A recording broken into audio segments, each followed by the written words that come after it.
Welcome to the 19th hole live on In Between Media YouTube. Make sure you like and subscribe. Jingle the bell for notifications. In Between Media, bringing you the WM, that stands for Waste Management, Phoenix Open at TPC Scottsdale. We have 8 of the top 10 in the world here, guys. This is going to be fun. Let's get it started.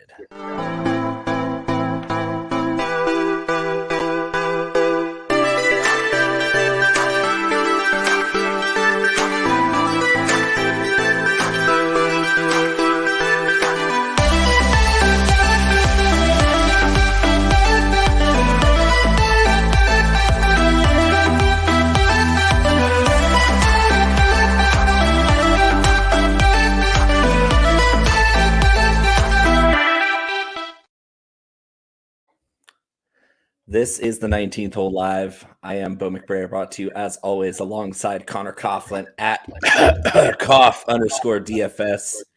He's throwing his computer already. Rough week last week at Pebble Beach there, Conor. I was out of the state of Cali for the week. I was in Las Vegas for the Shrine Bowl. I still did pretty good with my bets on the Pebble Beach Pro-Am. Missed a 75-1 payout. I bet Brendan Todd, the Todd father, #1 in my statistical model. So I threw some shekels on him, and he just missed. Unfortunately for all of us, except for just a couple that I threw, that I randomly played a guy who hadn't won since 2019. Justin Rose was the victor. Which I sent you a message on. This is almost like a Ricky Fowler type scenario where it's like, or not Ricky Fowler. That's not what I meant. Jason Day from a couple weeks ago, where it's like Justin Rose somehow pops number 5 in my model, and I just blatantly ignored it. Just zero interest in playing him. So, which leads me to the mantra that we keep repeating every single week: trust your damn numbers. Because this week is another one where I had some interesting names pop up, and I'm just gonna let it go. I'm gonna actually play these guys for better or for worse, because so far this season our models have been dead on. We're talking dead on.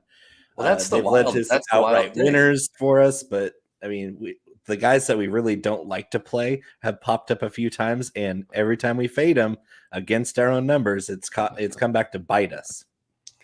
Yeah, which, I mean, thankfully, we've been getting runner-ups. We've been getting a lot of T5s, T10s. I mean, we've gotten the winner a few times. So, I mean, dude, I say this all the time about certain golfers, but if Justin Rose is the death of me on a week, like, okay. Yeah, I'm just going to eat that because, yeah. I mean, I had Brendan Todd. Like, my shortest odds last week was 50-1.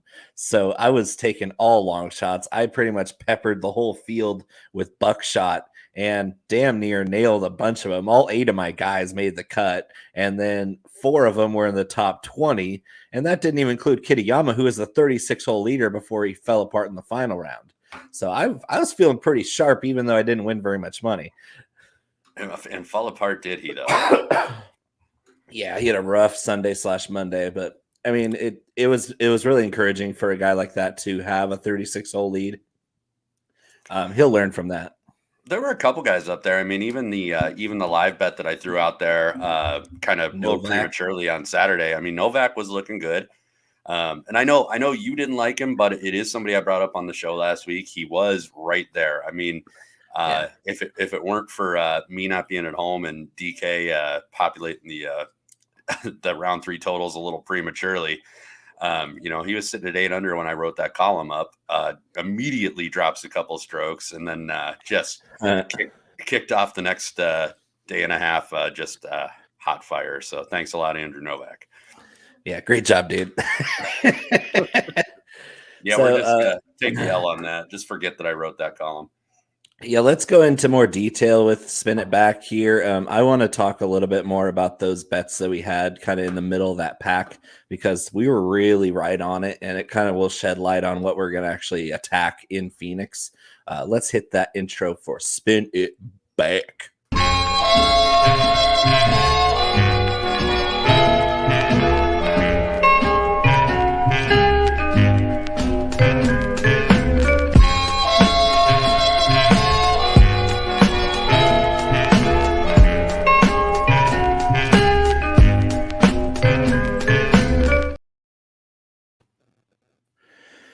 So spinning it back, we're going to talk about last week. It was the Pebble Beach Pro-Am.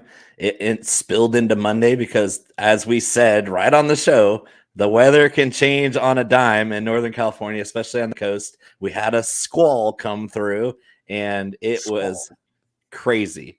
Because I was driving back on Saturday, and as soon as I hit like Merced, driving up the valley, the wind picked up like crazy. And I was like, whoa, boy. And then I look at my app as I'm driving, really dangerously, and it said play suspended due to high winds. And I was like, yeah, that makes a lot of sense because I'm watching the trees along the freeway just blow over. Yeah, it was nuts. And then they got a little bit of rain, but mostly it was the heavy winds on 2 of those days. So I mean, we can take it with a grain of salt. We picked pretty well. Brendan Todd, though, tied for second with Brandon Wu. He was one of my guys that I had as an outright card, 75-1. That would have been sweet. But of course, Justin Rose, who I think was around 40-1, was the winner. There were a few guys around the industry that had Rose in their outright bets. There weren't very many, though. I saw some celebration, but not as much celebration as the week before when everybody was on Max Homa. Yeah. I mean, and Brendan Todd too. I mean, he was number 1 or number 2 in the way I built my model too. Number 1 by far in mine. So I had plenty of them. I didn't have an outright. Obviously, we don't have the legal book here. So, but yeah, I mean, there was maybe only a couple of industry guys that I saw on Justin Rose, or at least recommending playing him. But they were also recommending playing Matt Kuchar, which I don't know. I don't know what the strategy was. Play a couple of old veterans and hope that hope they figure it out.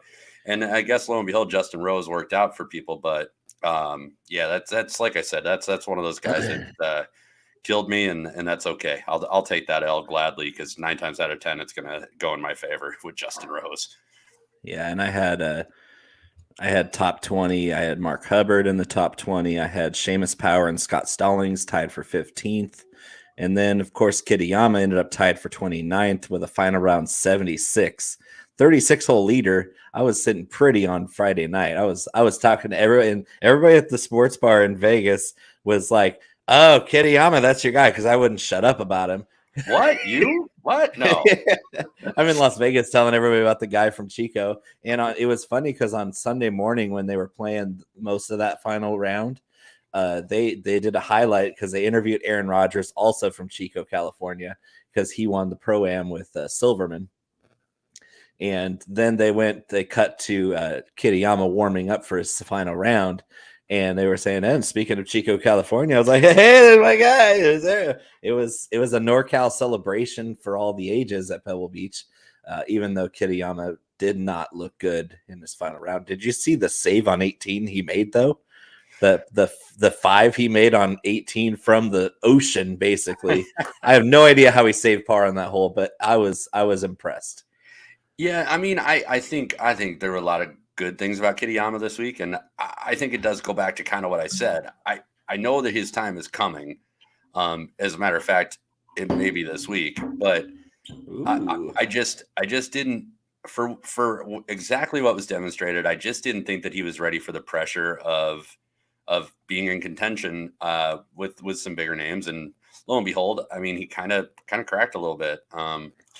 He did. The flat stick let him down, which was our concern with him going into the week too. And you know, if you look at him, I think it was the first day. I think I sent you a message day 1 where I'm like, "Good Christ! If Kitayama would made one of these 4 or 5 birdie putts that he just missed by less than 6 inches." Yeah, I mean, he definitely lost it with the brakes. Lost it with the brakes. Which, you know, might get rectified this week. I mean, we definitely have much faster greens and flatter and easier to read, bigger complexes. So the things that Kitayama isn't great at, we might see it go kind of overlooked this week. So, yeah. But yeah, I mean, Eric Cole was another one that I was on. I couldn't believe that. I was like, because there's 2 Erics, and you've talked about the other Eric ad nauseum, and I was like, well, he sucked again this week. But then I went back and watched it. I was like, no, he's at Eric Cole of all people, and I was like, Eric Cole's he was the first round leader, and I was like, what is going on here? And brought us in with a T15. So I mean, 9 under, shooting 3 under on the final day. I mean, that's nothing to scoff at. So I was pretty excited about that one. My guy Tano did pretty well. He was T55 at -2, a rough second round, but I was impressed because we had the wager going. I just sent you that $10 right back on Venmo because Cole finished at 8 under and Goya at 2 under. So that's really good. I love buying each other virtual beers, man. It's nice. Hey, we're gonna do it again tonight.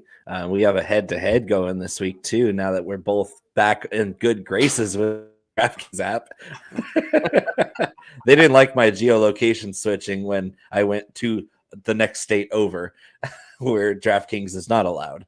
I mean, yeah, my quick story. DraftKings didn't love me last year. I was doing a couple of DFS showdowns with a buddy of mine during football, and had one too many cocktails and forgot to draft one, and they flagged me money laundering.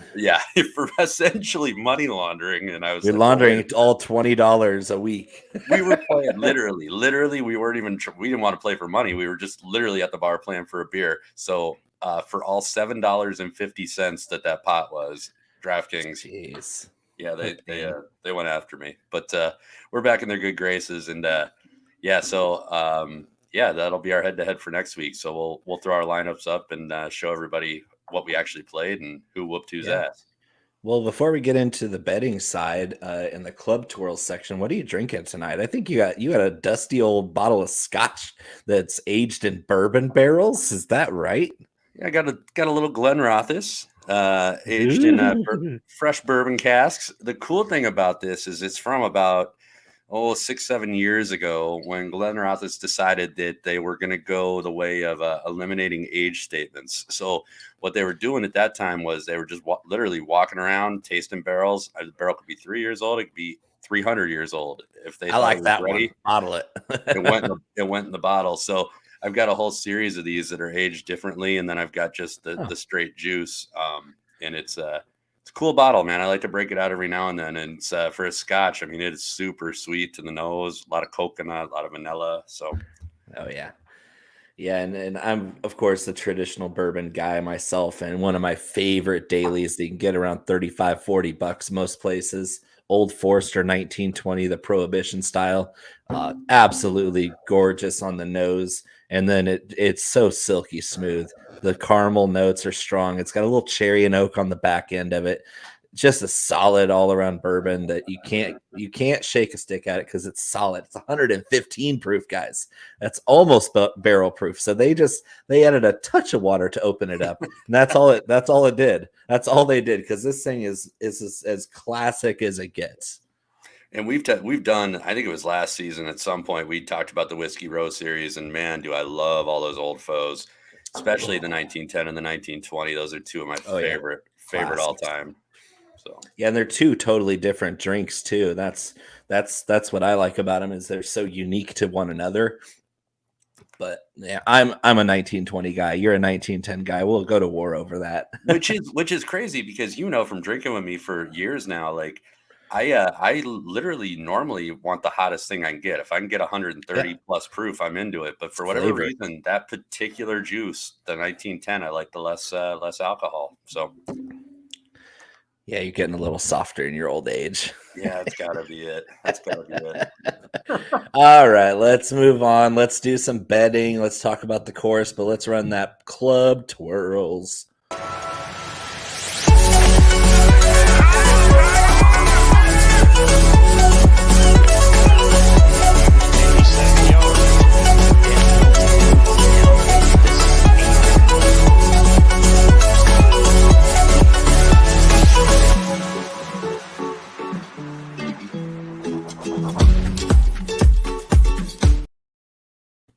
Man, I could watch that Tiger Stripe show forever. You know what I just noticed? I know we've been doing this with that new bit for a couple weeks, but I just noticed he's like +2, +3 in those shots. Yeah. And he doesn't twirl the club on any of those. He gets set to get one where he's actually twirling the club. Yeah, he's not twirling because he's too over par. Yeah, no. If he's 6 under and he's hitting those stripes into the green, he's twirling. Yeah, and just staring down every single shot, just marching. All right, man, I miss Tiger in his prime. You and I both intimately know TPC Scottsdale because this is the quintessential elevated event on the PGA Tour schedule. The biggest crowds. They're going to have almost 1 million people in the Phoenix area for the Super Bowl and for the WM Phoenix Open. Mostly what it is, it's a flat desert par 71. Tell me more detail about TPC Scottsdale here. Yeah, I mean that's that. Long story short, you're not wrong. It's flat. It's about it's just about 7250, 7260 yards, Average length. It's Bermuda, but it's kind of an odd Bermuda. There's a lot of overseeding, a lot of They have to because it's desert. They need something extremely resilient and moisture tolerant. Yeah, drought tolerant. So you got this weird POA bent overseed, but they keep everything really, really tight and short. So like it plays like bent. It plays like bent. And it plays fast. I mean, there's fast, consistent. So flat greens. That's what I like.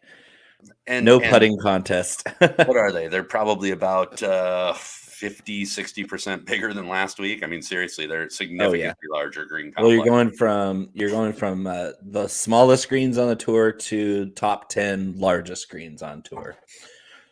Yeah, and I think this was in the top 10 for the last 3-4 years for greens and regulation against the tour. So this is one of the easier courses to for approach game. But I think the winning score will probably be somewhere between 17 and 21. It's kind of teetered around that 17, 18, 19 for the last few years. But we have a stronger field this year. The strongest. It's legitimately the strongest. And I think it's getting drawn by the fact that the purse is so inflated. I think the purse is 20 million for this year, which is it's one of the elevated events on the PGA Tour. Where in comparison last week was 9 million purse. So we got the big boppers in here. Like I said, 8 of the top 10 in the world are here. The only 2 are an injured Will Zalatoris and a Live Tour. What's his name? I don't even know. Who's the guy? There's a couple, but Dustin Johnson. You talking about Dustin Johnson? Is he in the top 10 of the world? I think he still is. I want to say it was Cam Smith. Well, Cam Smith for sure. Yeah. Well, and then Abe Answer just won a couple of tournaments or one tournament or something over in somewhere. All the big stars are here unless they're hurt or on the Live Tour. So a couple of things though to talk about with the actual course layout. This is a course that you don't want to be too wayward off the tee. Distance is a benefit here, but accuracy also needs to be in the mix. You definitely do not want to be out in the desert, and you certainly don't want to get even on some of the holes, maybe 10, 15 yards off center, and you're out in like actual native desert. Cacti everywhere. Yeah, straight. It's like not waste bunkers. You're like in the desert. So you definitely want people that are long and accurate. The course itself, I would prefer somebody who flights it left to right. A lot of the trouble you're going to get into, especially with the water on some of the home stretch, a lot of water is on the left side. So guys like Justin Thomas, I will be avoiding this week. I don't care how he rates out, what people think about him. He's a draw player. He's a draw, and when he misses, it is a snap hook. And I'm not. So that would be an example of a guy that I will avoid. Just his miss is not conducive to doing well at this course, in my opinion. I think that's why we're on some of the same guys, because we like these big, long ball strikers that play that fade. And I'm looking at my bet slip, and I was talking to you earlier, and like we have a lot of these same top guys that are all left to right players with power and incredible approach games. Like your best iron players in the world are going to win here. Regardless of distance, because again, you don't want to be 350 yards into the cacti with the Gila monsters. That's not going to be good. Well, and on some of the short par fours and stuff too, where there is water in play, or some of the shorter par fives, water in play. I mean, it's kind of the same deal though. You don't want to be flying through the fairway either. I mean, that you really need to have a right hand miss, I think, on this course to be successful, or just don't miss. But that's the preferable shot shape. But you've got like we said, fast greens. You got a lot of bunkers. You got again a fair amount of water, and you got the desert to deal with. Already touched on a couple of the stats we're looking at, but driving distance and accuracy, I think, are important. It is a higher elevation course. It's in the top 5 for elevation on the tour. So some of the shorter guys do pick up some distance here. Evens it out quite a bit.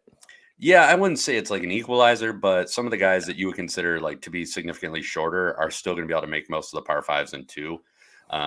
So I did look a lot at eagles gained, birdies are better gained, bogey avoidance, par 4 I scoring. threw in some weight in my stat model to good drive percentage, which you can combine with driving distance. It's like if you get guys where you're correlating driving distance with good drive percentage, then I'm looking at something that's actually meaningful, where your approach game is for scoring purposes and not scrambling purposes.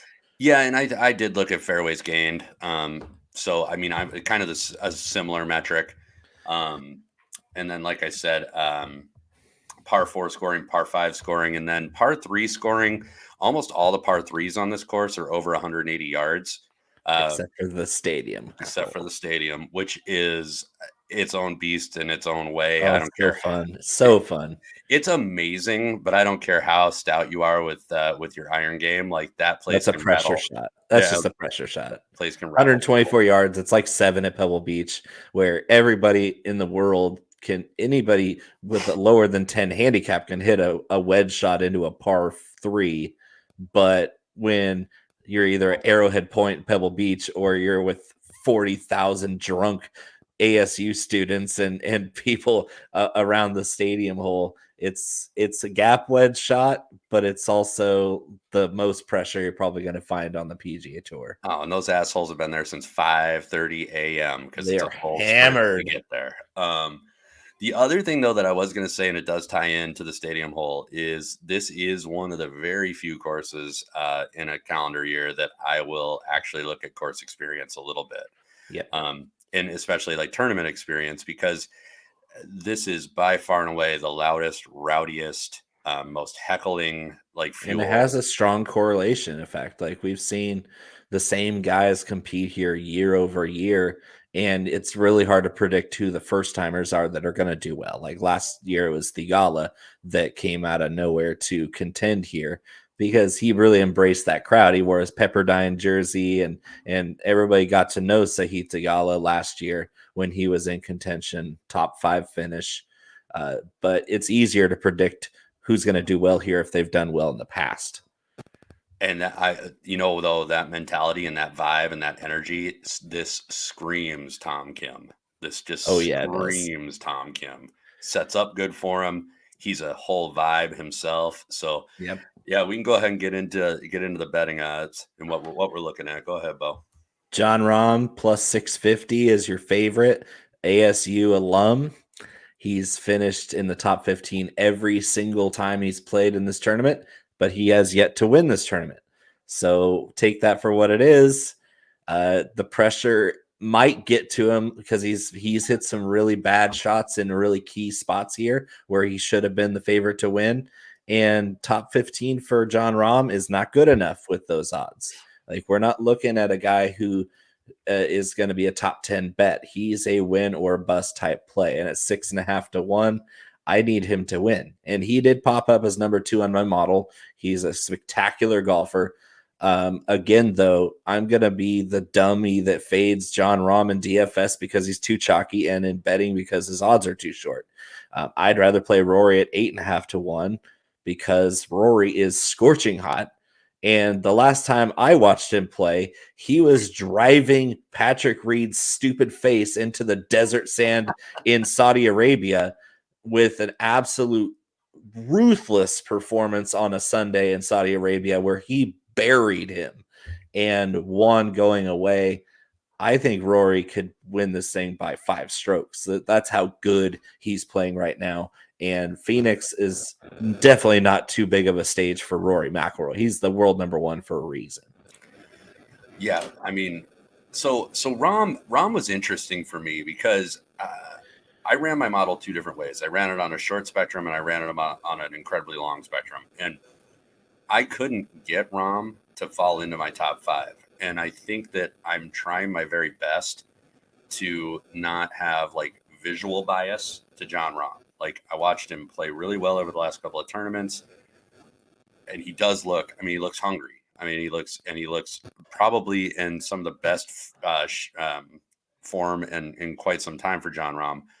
However, you look at statistically what he's done here over the course of his career, and you look at what he's done, especially in the long term, just as a consistent thought on Jon Rahm. And I'm with Bo. I think his number is starting to move up too. Like he's up to plus 750 in some spots. That's nice. I could start to get interested at that number. 6.5 for me is too short. But if you're getting 7.5, 8, I'm happy with that. Yeah, but I think that's because sharp money isn't coming in on Jon. And so I think Vegas is trying to push it up a little bit and entice you. And I think they're sweetening it. They straight up are. And to my point, I'm probably going to regret saying this next week, but I just don't know that I even see Jon Rahm in the top 5 this week. I'm with you. I think Rory McIlroy, especially when you start to look at the stats, especially when you just see him play, just dominant. I mean, for a few more points, I definitely would take Rory. But I still feel like these are short. Like my card probably would start, like I just alluded to, at Tom Kim and Cam Young, both at plus 2,800. I think both are fits for this course in different ways. But both are excellent golfers. The scary thing is, we just don't know with Tom Kim. Cam Young's only got one appearance under his belt. I think he was a T26 last year. Mm-hmm. But I like that number on those guys, and those are numbers that we probably aren't going to see a ton this year with them. I think you're going to see them a lot closer to like where you're seeing Cantlay and Finau at that plus 1,800 number a lot more frequently this year. So I think that group is really loaded, and I don't love them, but I like all of them. So it's really hard for me to place money on one of them because I know I'm going to get it wrong. But I do have some money on Collin Morikawa and Sung J.M. because of how amazing of ball strikers they are. They're both left to right players. I can see them both making a ton of birdies on this course. You're going to have to score on this course with the way the field is set up. So I did come up with a jingle to the tune of Glory, Glory, Hallelujah. Rory, Maury, South Korea is Rory, Maury, South Korea. Yeah, that's pretty much what I'm looking at here. Is I have Rory, I have Collin Morikawa, I have Sung J.M., I have Tom Kim, who is by far the number one in my stat model. Like it wasn't even close. We were talking, it was Tom Kim and everybody else way off in the distance in my stat model. No matter how I ran it, it was Tom Kim and everybody else. So at plus 2,800, as you said, it's a smash bet. I'm going to also throw the plus 600 on a top 5 for Tom Kim. Because if you're getting 6-1 for Tom Kim to go out there and get a top 5, I'm all over that. That's amazing odds for me. That line right there with what we saw him lined up when he was in Hawaii with the short odds we saw on Tom Kim and he didn't pay off. It's like, this is right where this is wheelhouse odds right here. This is like, 28-1 on Tom Kim. Give me all of that. Yeah, and it feels like we're getting a hell of a value for him. I mean, I can't believe it. I will say I like your plays with the exception of Morikawa. This does not feel like a Morikawa course to me. It just doesn't. He's been here once before. It was a T25, nothing impressive from him. And Morikawa is just one of those guys that he's playing so well right now. He is, but because he hasn't won. I'm just going to put it out there. Like, in my opinion, Morikawa rattles pretty easy. And we've talked about this before a little bit. Like, one bad shot, one fan says something that gets in his head. I just like, this does not strike me as a Morikawa course. Morikawa is not like the party guy. Like, I think he'll do just fine, but it's again, maybe a little bit in depth on a narrative, but this does not seem like the event or venue for Morikawa to take down a victory. I agree with you in DFS, but on the betting lines, it's plus 1,800. I think that's extremely long for a player of his caliber, especially somebody who can make that many birdies in bursts, like in bunches. He can get so hot and score so fast that plus 1,800 just doesn't line up with how I picture him contending in this tournament. You might be right with I have a plus 190 on a top 10 for him too. And that seems like getting double your money for that guy to finish in the top 10 just seems like stealing to me. And then plus 1800 for a guy that I pictured as somewhere in that 10 to 15 to 1 range. That was a good line for me. But this is still all about Tom Kim. Is the 20-year-old going to be able to stay unflappable and put that amazing ball striking to use? 25 to 1 Max Homa. I would take that over Collin Morikawa every time. He rates out better. Like he is in better form. Homa was 3 in my model. Yeah, he's number 2 in mine. So I mean, like Max Homa at 2,500 just seems criminal. Nice. That's nice. So I don't know. He's already paid us once, guys. I just don't know that he's gonna cool off anytime soon. But anyways, yeah, that I would go Homa over Morikawa if you want any side action.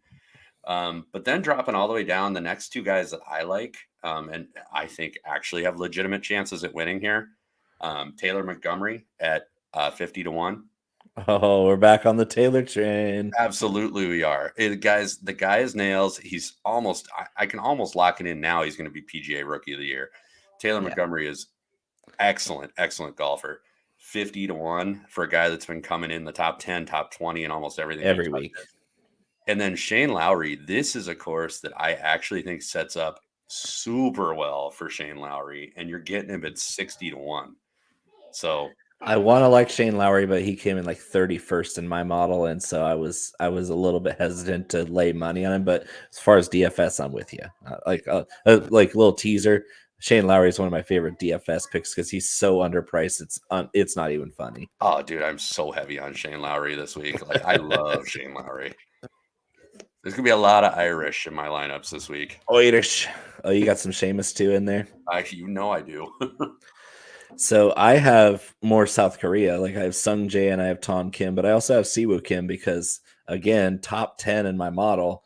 The guy is an amazing ball striker. He scores birdies in bunches, and he's a fan favorite. Everybody loves this guy. He's a party animal. He's the social media darling. I can totally see him. I just have a top 10 bet on him because I don't think he's got the caliber of play to win here. But 7 to 1 to finish in the top 10. I could throw a half unit on Siwoo Kim to finish in the top 10 and get paid royally for it. I can totally see that happening. Well, and Siwoo, I mean, I don't know. Siwoo is in better form than I've seen Siwoo in several years. This is the best we've ever seen him. And last year when he was in, quite frankly, dog shit kind of form, almost, off and on all season, he still was T26 here. So he likes it here. He's playing well. It's a great number on him.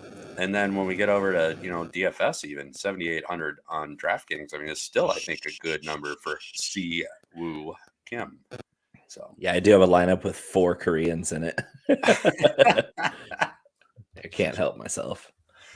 You do like the Koreans. They're just amazing ball strikers, and this is every single year, forever going back, a ball striker has won this tournament. So I'm going to keep riding that. And of course, they're going to show up in my model is if I'm waiting towards strokes gained on approach and then strokes gained from tee to green, then of course they're going to pop up. It makes no sense to not see Korean ball strikers in here because this is where they make their money is on these types of courses where putting is pretty neutral. That's why I'm kind of off Taylor Montgomery because as amazing as he is as a putter, that's all going to be equalized this week because everybody's putting on these same flat greens that are going to roll very true. It's not going to be very tough to read these greens. So, yeah, he'll be making putts, but so will everybody else.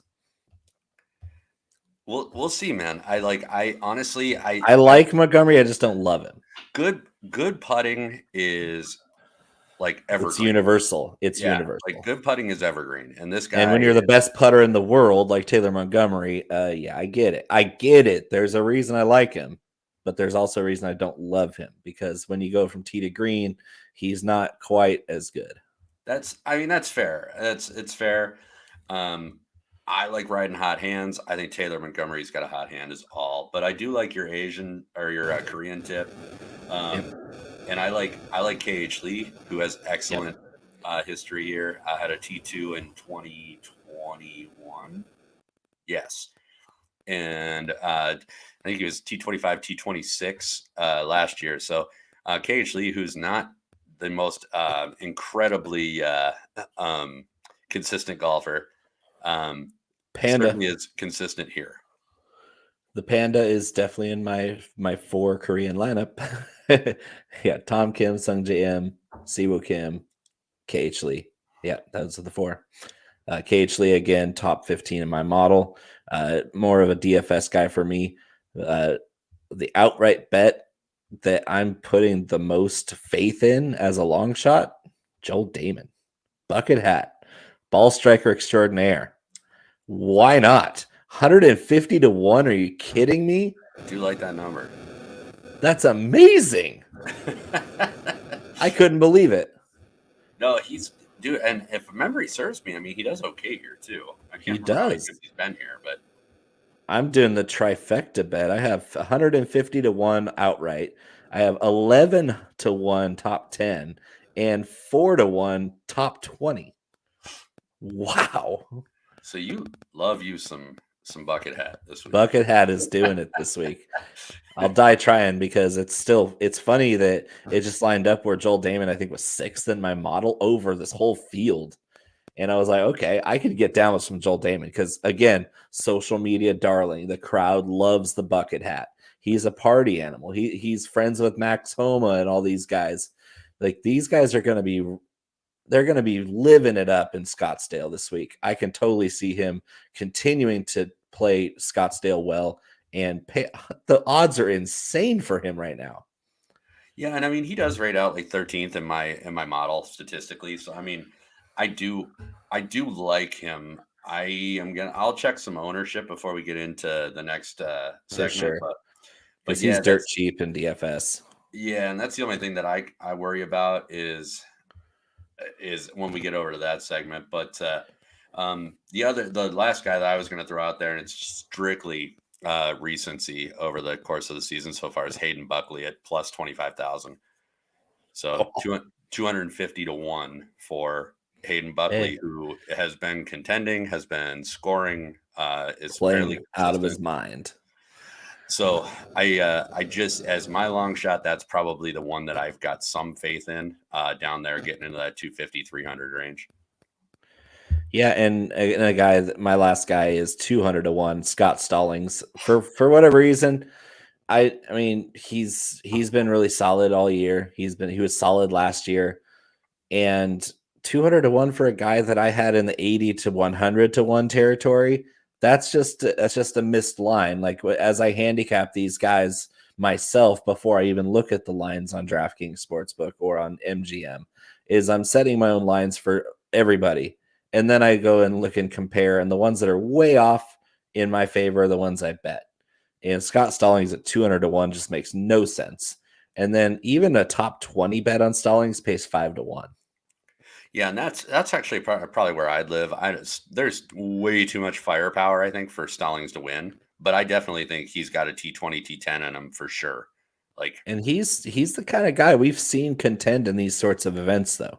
Like, he didn't win, but he was up there. We've seen him in full field events with a bunch of great guys, and it would be like, oh, you got Rory and Maury and the Koreans, and Scott Stallings is there in the top 10. You're like, what the hell? Who's this guy? And he's all out there tan and ripped and all intense. He reminds me of the Bradley Cooper character in Wedding Crashers, where he's all out there like just yoked out of his mind, just jacked up to be there. And I like that kind of guy on the golf course, especially in this kind of atmosphere.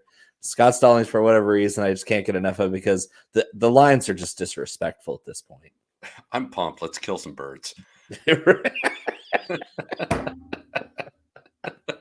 Exactly. Yeah. No, I get you. And 200 to 1. It's not, dude. Definitely worth throwing a couple of bucks at for sure. But yeah, like I was saying, just for betting purposes, filling out your card. I don't love him to win. I love him for those T10, T20. Like, those are good numbers for a T10, T20. So for I would sure. grab them.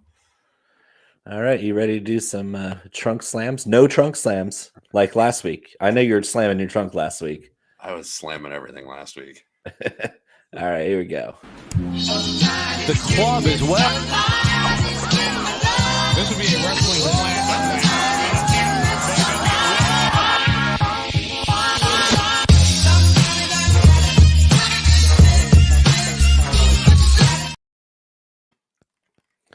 So before we get into No Trunk Slams, which is our DFS segment, I do want to thank everybody watching because it's pretty awesome to see a bunch of live viewers here checking us out, tailing our picks, hopefully winning a lot of money like we have been all year long.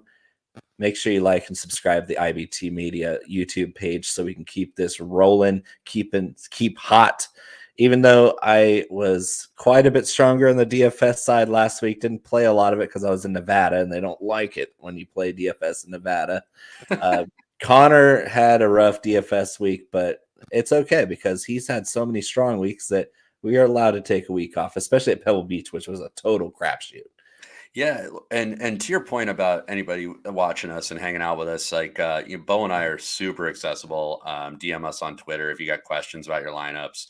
Or you rewatch the show and you want to debate anything with us, like definitely reach out to us. Like we're always around, happy to chat it up, and you can even I answer more questions about golf than I respond. I respond to those more than I respond to DMs from Conor himself. So that's 100% accurate. Yeah, like Conor, I'll come back to that. I have our office chat muted, so you should. But last week was rough for me, and it was a lineup construction piece. And I sent Bo a bunch of the different models that I ran. Like we had most of the guys in the top 20 between our two models. My problem is that I tried to get too cute. I tried to stack too top heavy and play longer shots, thinking this was a pro-am. Played a lot of narrative around the weather, which didn't really work out for me. So. Sometimes you swing and miss. You can't win every week, but we'll bounce. And I played the opposite. I huddled myself in the middle of that field and just captured as many solid guys as I could and did pretty well with it. So it's like you said, lineup construction, contest selection. Make sure that your lineup makes sense for the contest you're in. If you're in a single entry or cash game, don't play like Conor did last week and do stars and scrubs, especially when some of those stars didn't do very well at all. Like your favorites, Fitzpatrick missed the cut. A couple of these other guys. Do not ever call him my favorite ever again.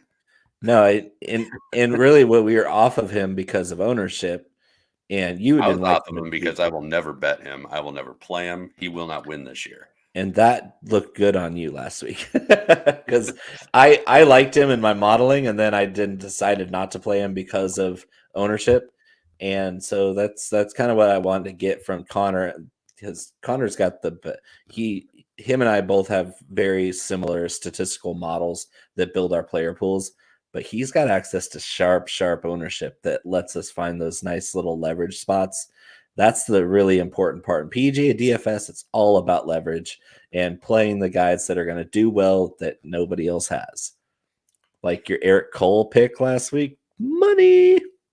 I'm telling you, and it looked like my Novak play, which was one of the guys I stacked in a couple of those top heavy lineups. It looked like that was going to work out, and didn't, which we already talked about. But that's fine.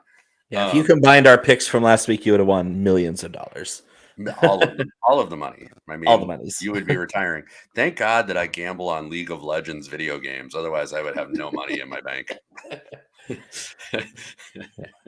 But no, getting into this week though, I think Bo and I did a pretty good job of hammering home that we both love Rory McIlroy. I think it's going to be probably a pretty long time, like maybe into like 2024, 2025 before you hear us not recommend playing Rory McIlroy.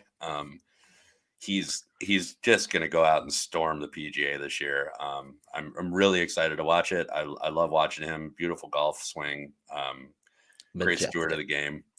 But getting to plays that aren't so obvious. Homa. Ready? Homa. Well, so Homa is obvious because a lot of people are starting at Homa. Ew. Yeah, because of the price break, right? Like a lot of people are going down to Homa to try and get some salary relief because you got Jon Rahm at 11,000, you got Rory at 10.8, Scotty at 10.3, which I think at this point Defending champ. I think it's a sucker play, man. I don't think Scotty Scheffler's got it right now. And recent form is not there. No, and he looks out of sorts. I mean, he just doesn't. He doesn't look confident standing over putts. He doesn't look confident standing over approaches. But I think like when the general public gets into some of these fields, you're going to see a spike in Scotty Scheffler. But you're going to see the sharp people going down, continuing to play Homa. I've heard a lot of chatter around Justin Thomas, who I'm not buying into. So I think that Homa Morikawa range is where you're going to see a lot of ownership fall. Which is fine. I can work around that, especially if they're going to start at Homa. That means I can get more Rory, and then because what you're going to find as we go down this price scale is there were so few 8,000 range guys in my model that popped up that I was like, oh, this is set up perfectly for stars and scrubs because I don't have to hit anybody in the 8K range because I don't really like any of them, and so it was fine. It was fine for me because I could do a 10K guy. I could do another 9K guy and then throw in a bunch of 7s that I love the 7 range this week. And that was kind of how I built most of my lineup so far, was starting with 2 expensive guys and just going straight down to the 7K range and loading up on my variables. Yeah, and I'll give it away a little bit. I mean, just in transparency for anybody watching, listening, I'm starting my lineups with Jon Rahm and Rory McIlroy stacked. So I would say 50 to 60% of my lineups are starting that way. Nasty. Plenty of talent down below. That's a core play. That's a strong core play, power move. And then you can get different with a bunch of different guys down there. Well, and there are guys like in the upper 9s, upper 8s that I want to play that I'm going to have to like just kind of pinch my nose and hope for the best, because I feel very confidently that Jon Rahm and Rory McIlroy are not only going to be in the top 5, but are also, and historically this holds true, are also going to score an absolute shit ton of DraftKings points. Yeah, I think Rory's averaging 127 a week. And what's wild about him is you look at him year on year, and even when he plays like shit, he still averages 90, 100, 110 DraftKings points. And yeah, sometimes it doesn't. Sometimes it doesn't have to look pretty on the leaderboard for you to win some money in DFS. And I'm looking for guys that score points. Yeah, and I like Homa, but the ownership is concerning. Let's just say that I like all the same guys, but what I found again is playing a Rory or a Rahm, and then playing a Morikawa down at 97 or a Homa at 99. And then just dropping straight down, because I have a lineup I'm looking at right here where I have 4 guys between 6,900 and 7,700. And I can tell you just by what you're saying, you're starting with the 2 top guys. You're going to have 4 guys in that 6,500 to 8,000 range. And that's just how you're going to have to build, because there's so many more guys that I like in points per dollar basis in that 7K range. So I mean, now that we've drilled home how we're going to stack top heavy, if you aren't going to tail what we're doing, Tom Kim, Sung J M. Oh yes. So in the over 10K, Rory would be my play. Number 1 in my model. Number 1 in tee to green. Number 1 in damn near my heart. Yeah, number 1 in my heart, 100%. But the one thing I will say about Rory that is slightly concerning, hasn't been this year. He's been very, very precise with his driving, but his miss is left. And so, that if he's got a miss, he does stand the chance of being in more trouble than some of these other guys at the top. Jon Rahm in particular is a left to right ball hitter. So it is just something, if you want to poke a hole in Rory, if you want a reason to play Jon Rahm instead of Rory McIlroy, you could go that way. Xander Schauffele is somebody with great tournament history, rates out really well, all those happy things. It's just Xander to me is one of those guys that he probably will finish T5. Whereas these other guys priced around him, I think even Tony Finau, I think at least 3-4 guys up there in the top 10K have a better shot at winning this tournament than Xander does, in my opinion. That's probably true. Yeah, and like I said, when you get down below Tom Kim at 9,100, it's just a big void for me. Like I had to scroll down quite a ways. I think it was to 23rd before I found my first guy in the eights in my model. It's just a really rough patch of this pricing scale, so it made it easy for me to build my lineups in that way. So you can talk about some guys in the eights because I don't really have any. So I have 1, 2, 3. I have 3 in the eights, and then I have one at 7,900 that I am really apprehensive about, but I'll talk about them anyway. Go for it. So Cam Young, I already touched on. Some of the lineups where I'm not stacking top heavy, well, not stacking the 2 top most expensive guys, will go Tom Kim, Cam Young to start. I'm hoping to find ways to go Tom Kim, Cam Young, and probably Shane Lowry when I have to make a choice between him and Taylor Montgomery. I'll probably have more Shane Lowry just because I trust him more than I trust Taylor Montgomery. I think Taylor Montgomery's hot. I think he's, could potentially win, but Shane Lowry just has a better track record and I think sets up pretty well perfect for this. But those guys are all in the mid 20s in my modeling. So, I mean, I'm not even super fired up about them. They're more of a gut play. If any of the 3, it is Shane Lowry rating out the best. Cam Young is close behind him, but Lowry is pretty middle of the road on almost everything. So, and then there's Jason Day. So Jason Day, 79. I know. Who 4th in my damn model. What am I supposed to do? 5th in my model. Bit us in the ass last time. Has played well here before. You got to play him, right?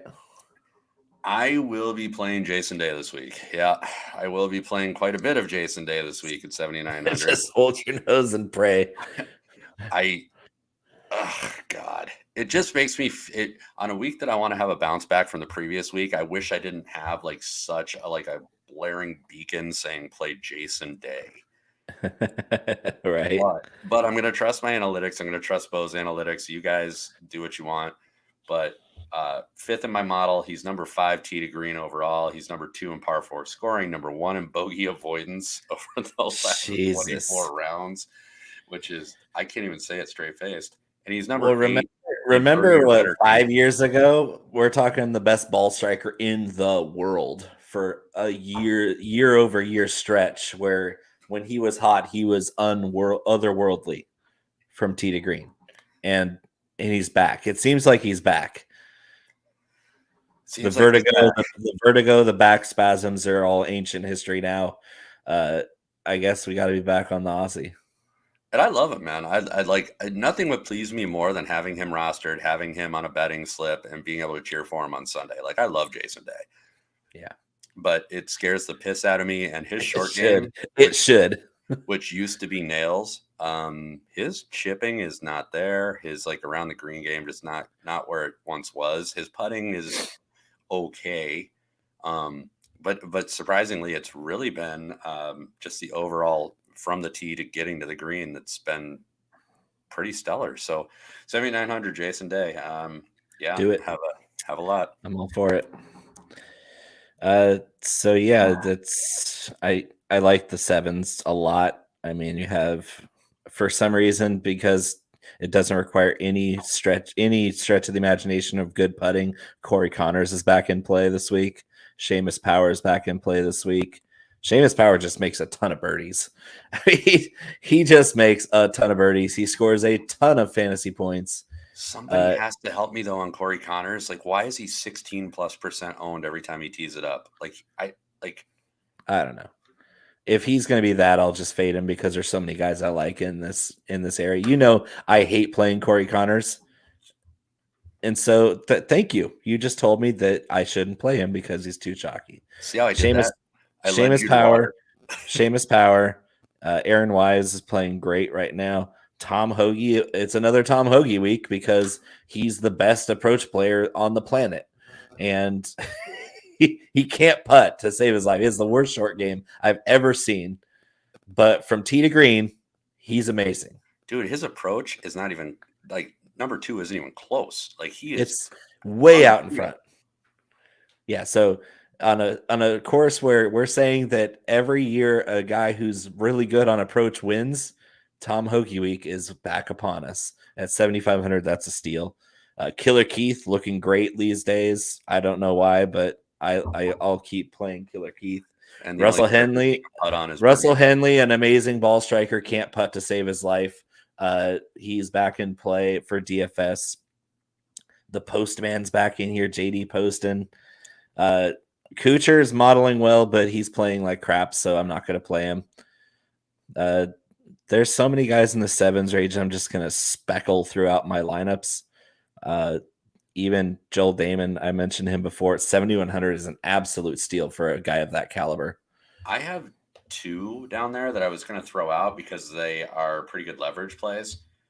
Wyndham Clark surprisingly rates out really well in my model. But hear me out. Wyndham Clark can bomb it.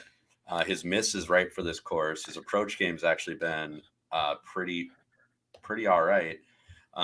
And I got him coming in at 12th overall in my model. The only thing that he's really got not a great result in lately is fairways hit percentage, but even that isn't horrible. At $7,200, he's only 5% owned, and I don't necessarily think that he is any less live than anybody around him. And then Adam Hadwin is another guy that was popping for all the approach metrics on this course, especially the proximities like the 200 plus and the 175 to 200 par 3 range. That's all the par 3s.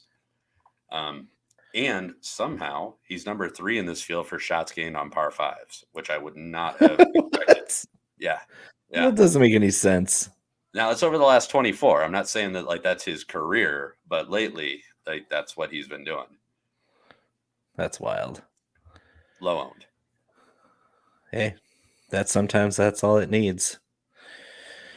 All right, so I have this lineup with 4 Koreans, and so KH Lee 7,500, Siwoo Kim 7,800. They're in there.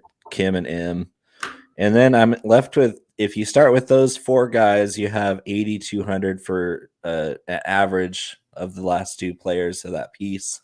I'm saying you should spend up on one and go down below 7 on the other, because even some of these guys in the 6s are looking pretty spectacular. There is one that we both had that doesn't normally pop. So Johnny Vegas at $6,700. What is going on? He was like 9th in my model, and I was like, where did that come from? This guy never plays. He never plays, so we forget about him. And then it comes a tournament like this one, and he just pops off with birdies. He makes a lot of doubles too. So we're talking as volatile as they come, but Johnny Vegas can score. Yeah, his approach game's been pretty on point. He's in the top 20 for driving distance. He's good from that 200 plus proximity, which is pretty much all your par 5s. Tee to green, he's in the top 30. I mean, this is not a guy that I think is going to go out and win, but $6,700 for Johnny Vegas is some pretty good value. Make the cut, baby. Just make the cut. Yep. Hayden Buckley at 6,800 is the other one I already touched on. Yep. That's such a good value. 19th in my model. Playing probably out of his head, and that's got to come back down to earth sooner or later, but it's fine. Another guy that popped up that I'm still not playing is Eric Van Rooyen. It doesn't make any sense. So stats wise, Van Rooyen's a god, but finish and results wise, he's awful. He's horrendous. He's still working on his swing, and if you want to take the simplest betting and DFS advice for golf is never ever play a guy who's working on his swing at that moment, ever, under any circumstance. I'd rather play Matt Neesmith. I'd rather play Steven Yeager. I'd rather play you can go down to 6,400. Grayson Sigg, baby. I like Grayson Sigg actually, and P-Rod 6,400 is such a steal. P-Rod down there at 6,600 too, who was kind of on fire for a minute. Yep. And then Homeless Hubs, he just keeps paying the bills for us down there at 63. Man, the usual suspects. This tournament's extremely top heavy, so we're getting great values on guys that would normally be $1,000 or more expensive in other events. And the last thing that I'm going to say, because I know we're coming up against our football show, but the last thing I was going to say on lineup construction is whether you go top heavy or whether you go balanced, My recommendation would be try not to get too cute this week. This is a very talented field. This is the first talented field we've had of the season. So don't try and get cute with it. The good guys will rise to the top. You'll have a couple of oddballs, but don't try and guess what that's going to be. So other than the players, this is going to be your best leaderboard besides the majors. Like non-major leaderboards, it's this one, the players, and the 4 majors. That's it. Those are the best fields that we have on the PGA Tour. This week, you're probably going to see one of these studs win it all. So when you're going top heavy, you want to land the winner, of course, and then make the cut with your sub 7 guys or your low 7 guys. And that's what I think we help the most, is finding those guys down at the bottom that nobody else is really on, but they're popping up every week in our models to let you know that they're a good value. They're just a good value. They're a more stable investment for the salary. 100%, man. It's going to be a fun weekend though. I love this tournament. My favorite to watch. And then we got the Super Bowl. I like to watch these tournaments back even after I watch them live. And you can't say that about a lot of golf tournaments. Usually golf tournaments on the weekend afternoon, you're just taking a nap to it. But this isn't one of those. My favorite bet at this tournament is a hole-in-one happening. Like just bet on 16. There was 2 last year back to back, and the first one was crazy because they had to delay the tournament because there was so much beer and aluminum bottles on the green, and then it happened again, and they had to clean it up all over again. And then Harry Higgs taking his shirt off and running his fat ass all over the place. Man, that was awesome. That was like me taking my shirt off. This tournament reveals the best personalities on tour every year. Yeah, no, this will be a fun one to watch. I can't wait to talk about it next week. This is electric, always is. All right, from Conor Coughlin, I'm Bo McBrayer. This has been the 19th hole live on In Between Media. Make sure you like and subscribe to In Between Media YouTube page. Jingle the bell for notifications. We'll see you next week.